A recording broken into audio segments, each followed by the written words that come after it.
Pada episode kali ini, kita melanjutkan perjalanan Ayase setelah berhasil lolos dari alien mandul. Sementara Takakura kehilangan Otong-san karena dikutuk oleh Nenek Turbo. Bagaimana kelanjutan ceritanya? Mari langsung saja kita membahasnya.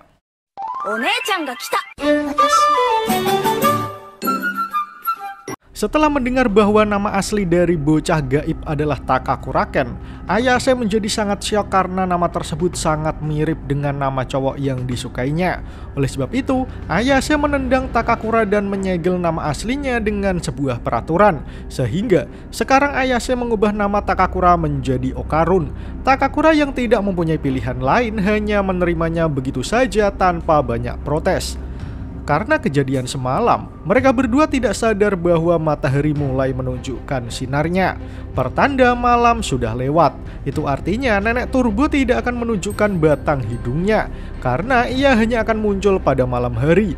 Kemudian Ayase menyuruh Okarun untuk main ke rumahnya saja, karena kondisi Okarun yang terlihat menyeramkan daripada hantu itu sendiri. Terlihat rumah Ayase yang di depannya terdapat tori sebagai perbatasan rumah. Di sana Ayase memberitahu Okarun supaya berhati-hati dengan neneknya, karena beliau cukup galak kepada lelaki. Namun saat Okarun hendak melewati tori untuk masuk ke rumah, tiba-tiba badannya seperti terbakar dengan panas api. Dengan cepat Ayase menarik tubuh Okarun dan menceburkannya ke sungai kecil yang ada di sana. Ternyata di tori rumah Ayase terdapat semacam jimat yang berguna untuk mengusir arwah jahat supaya tidak bisa masuk ke dalam rumah. Itulah kenapa Okarun langsung terbakar ketika mencoba melewatinya. Tanpa pikir panjang, Ayase mencabut jimat yang dipasang neneknya supaya Okarun bisa masuk ke rumah. Setelah jimat dicabut, Ayase menyuruh Okarun untuk berjalan melewati tori rumahnya lagi. Tapi kali ini Okarun tidak mau langsung masuk begitu saja. Ia mengeceknya dengan menggunakan tangannya terlebih dahulu. Setelah dirasa aman, Okarun baru berjalan memasuki rumah Ayase. Setelah masuk ke dalam rumah, Ayase baru sadar jika neneknya sepertinya tidak ada di rumah. Karena kejadian semalam, Ayase berniat untuk ganti baju dulu dan menyuruh Okarun menutup pintunya. Namun saat pintu ditutup, Okarun langsung berubah lagi menjadi Nenek Turbo. Oleh sebab itu, Okarun membuka pintunya lagi padahal Ayase baru ganti baju.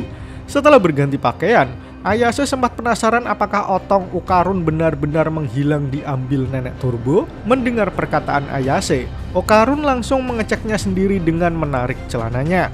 Dan alangkah kagetnya Okarun bahwa onderdil berharganya sebagai seorang lelaki benar-benar lenyap dicolong oleh Nenek Turbo. Di sana Okarun berkata bahwa alasannya menyanggupi tantangan Ayase karena ia tidak mau kehilangan kesempatan untuk bisa punya teman. Karena itulah ia sangat ingin berbicara dengan Ayase. Namun Okarun merasa jika sepertinya dunia mereka berdua berbeda. Ia pun meminta maaf karena sudah merepotkan Ayase. Setelah Okarun berhenti bicara, Ayase langsung mengungkapkan alasan kenapa Okarun tidak mempunyai teman. Itu karena ia selalu menilai orang secara sepihak dan mengunci dirinya sendiri dari orang lain. Jadi, sebenarnya Okarunlah yang menolak mereka semua. Ayase pun memberitahu Okarun bahwa ia akan bersikap biasa saja dan bisa bicara tentang alien seperti biasanya. Mendengar penjelasan itu, Okarun menjadi lebih sadar bahwa apa yang dikatakan Ayase memang benar adanya. Dikala mereka berdua sedang bercanda, tiba-tiba terdengar suara bel rumah yang berbunyi. Okarun mengira jika nenek Ayase yang sudah pulang ke rumah. Namun Ayase mempunyai pemikiran lain. Ia menyuruh Okarun diam sebentar untuk mendengarkan baik-baik bunyi belnya. Di sanalah Ayase tersadar bahwa baru kali ini ia mendengar suara bel tersebut. Okarun yang tidak mengerti perkataan Ayase bertanya maksud dari ucapan gadis itu.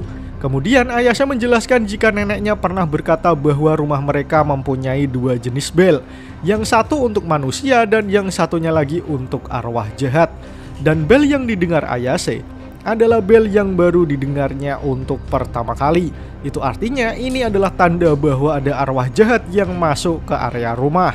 Di sana Ayase baru sadar bahwa arwah itu mungkin bisa masuk karena ia merobek jimat yang ada di tori depan rumahnya. Oleh sebab itu, mereka harus memasang jimat itu kembali supaya arwah jahat di sekitar rumahnya langsung terbakar. Namun saat Ayase baru memantau situasi yang ada di luar rumah, tiba-tiba saja di sekitar rumah dipenuhi oleh bayangan hitam. Melihat hal itu, Ayase dan Okarun langsung ngibrit lari ketakutan karena mereka tahu hal buruk akan terjadi. Akan tetapi, setelah beberapa langkah berlari, Okarun sadar bahwa ia tidak bisa kabur dari lokasi tersebut karena dinding tersebut mengurung mereka berdua. Di samping itu, Ayase juga merasa ada darah yang mengucur dari hidungnya. Di sana mereka berdua sadar bahwa ini sangat berbahaya. Tak lama kemudian, Okarun berteriak meminta tolong karena dari hidung dan mulutnya juga mengeluarkan darah. Kekacauan tidak berhenti di sana. Kali ini muncul kabut hitam yang sangat pekat di area rumah. Ayase berpikir bahwa saat ini seharusnya ia sudah bisa menempelkan lagi jimatnya pada tori rumah. Namun, Okarun melarang Ayase untuk menempelkan jimatnya karena torinya tertanam oleh dinding pembatas. Karena hal tersebut, Okarun tidak bisa keluar dan akan ikut terbakar. Lalu tiba-tiba ada makhluk raksasa yang tiba-tiba muncul di hadapan Ayase dan juga Okarun. Sepertinya makhluk tersebutlah yang membuat kekacauan di rumah Ayase. Makhluk itu berkata bahwa Ayase dan Okarun adalah orang jahat yang telah melanggar janji. Lalu dengan satu hentakan kaki, getaran tanahnya mampu membuat kerusakan hebat yang membuat Ayase dan Okarun lari ngibrit ketakutan. Awalnya Ayase berpikir bahwa makhluk di hadapannya adalah arwah jahat, tapi Okarun mengoreksinya bahwa makhluk tersebut sebenarnya adalah alien. Berdasarkan ciri fisiknya, Okarun menilai jika makhluk tersebut adalah monster yang bernama Floodwoods. Alien tersebut digambarkan memiliki tinggi 10 kaki. Pertama kali terlihat di kota Floodwoods, Amerika. Sementara di Jepang pernah terlihat di prefektur Yamanashi. Berdasarkan penjelasan Okarun, bisa dibilang alien dan hantu adalah hal yang saling berkaitan. Dari sana, Ayase mengambil kesimpulan jika makhluk yang masuk ke rumahnya saat ini adalah alien yang kemarin. Kini Ayase dan Okarun harus cepat membereskan alien tersebut jika ingin hidup lebih lama. Okarun langsung berteriak kepada Ayase jika dia akan bertarung. Bahkan ia meminta Ayase untuk melampiaskan penahan kutukannya. Okarun berkata dengan sangat percaya diri bahwa ia tidak takut alien. Ia menyuruh Ayase melepaskan penahan kutukannya kecuali yang ada di kepala. Namun baru sedetik Okarun berkata seperti itu, monster di depannya langsung menghancurkan bangunan tempat mereka berdua bersembunyi. Kini tidak ada jalan lain lagi. Ayase melepaskan penahan kutukan pada Okarun sehingga lelaki itu perlahan mulai berubah bentuk. Sebelum Okarun selesai menyuruh Ayase berlari, kini ia sudah sepenuhnya berubah menjadi nenek turbo. Dengan sangat cepat, Okarun berhasil membawa Ayase berlari. Kini ia tidak kehilangan kendali karena kepalanya masih ditahan Ayase. Namun meski Okarun merasa kekuatannya melimpah, dirinya merasa depresi efek dari perubahan yang dilakukan ke bentuk kutukan nenek turbo. Karena terlalu lama melamun, alien Otong berhasil menangkap Okarun menggunakan kedua telapak tangannya.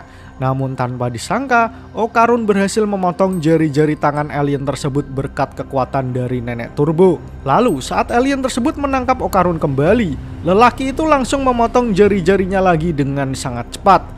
Kini Okarun benar-benar bertarung dengan alien Otong. Meskipun mereka berdua memiliki perbedaan ukuran yang sangat jauh. Saat alien Otong berhasil menghempaskan Okarun, lelaki itu tiba-tiba saja kembali ke bentuk manusianya. Okarun berkata bahwa ia sepertinya tidak bisa menahan kekuatan kutukan nenek turbo karena seorang manusia seharusnya tidak bisa bergerak secepat itu. Namun setidaknya ia bisa melukai kelima jari alien Otong. Namun itu saja tidaklah cukup.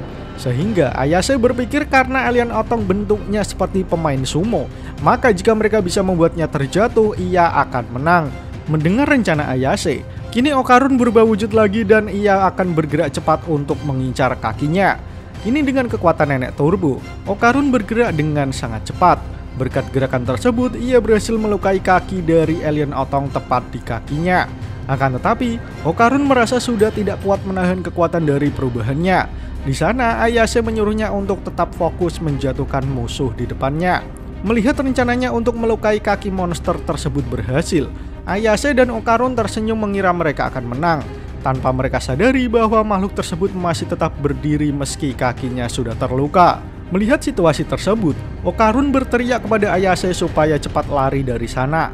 Namun semua terlambat, karena alien Otong berhasil menangkap gadis tersebut. Tak mau basa-basi, tubuh Ayase langsung dihantamkan ke tembok dengan sangat keras. Efek dari serangan itu membuat tembok di bawah Tori sampai retak. Melihat temannya disakiti, Okarun mencoba berubah bentuk lagi ke mode turbo. Namun perubahannya tidak berlangsung lama karena ternyata Ayase menahan perubahan Okarun. Di sana, Okarun berteriak kepada Ayase supaya melepaskan kutukannya lagi. Kali ini ia tidak peduli apa yang akan terjadi. Yang jelas ia akan menghajar makhluk tersebut habis-habisan. Namun Ayase menyuruh Okarun untuk diam saja dan memperhatikan apa yang akan dia lakukan. Tak lama kemudian, alien Otong kembali menghantam tubuh Ayase dengan sangat keras untuk kedua kalinya. Hal itu makin membuat dinding penghalangnya rusak. Meski begitu, Ayase tetap memprovokasi musuhnya. Sementara alien Otong yang seolah belum puas menghajar Ayase, ia bertubi-tubi menghajar Ayase hingga dinding penghalangnya hancur. Melihat hal itu, Okarun memohon kepada Ayase untuk melepaskan kutukannya. Karena jika tidak, ia khawatir Ayase akan mati. Akan tetapi, Ayase menjawab jika itu tindakan yang tidak diperlukan. Karena lubang yang diciptakan oleh alien Otong sudah cukup dalam. Itu artinya Ayase sudah berada di luar tori rumahnya. Melihat hal itu, Okarun seperti baru tersadar dengan rencana Ayase. Tak lama kemudian, Okarun melompat menghampiri Ayase. Sementara Ayase menempelkan kembali jimat pada area tori rumahnya. Berkat hal itu, alien Otong langsung terbakar hebat berkat jimat yang dipasang lagi pada tempatnya. Sementara Okarun tetap aman karena ia berada di luar area. Mereka berdua berhasil selamat setelah menghadapi ancaman bahaya yang sangat nyata. Keduanya pun bersyukur karena masih bisa selamat setelah kematian begitu dekat. Namun tiba-tiba saat semua sudah berlalu, Ayase merasa kepalanya sangat pusing dan terjatuh pingsan. Di sanalah petaka terjadi. Karena Ayase pingsan, maka tidak ada orang yang menahan kutukan Okarun. Sehingga kini Okarun berubah ke mode nenek turbo, sementara di depannya Ayase yang tidak bisa berbuat apa-apa. Apa yang akan terjadi pada Ayase? Namun sialnya chapter pun berakhir. Nah, bagaimana menurut kalian teman-teman? Semoga episode ini dapat menghibur kalian semua ya. Akhir kata, terima kasih sudah menonton video ini hingga akhir. Sampai jumpa di video selanjutnya.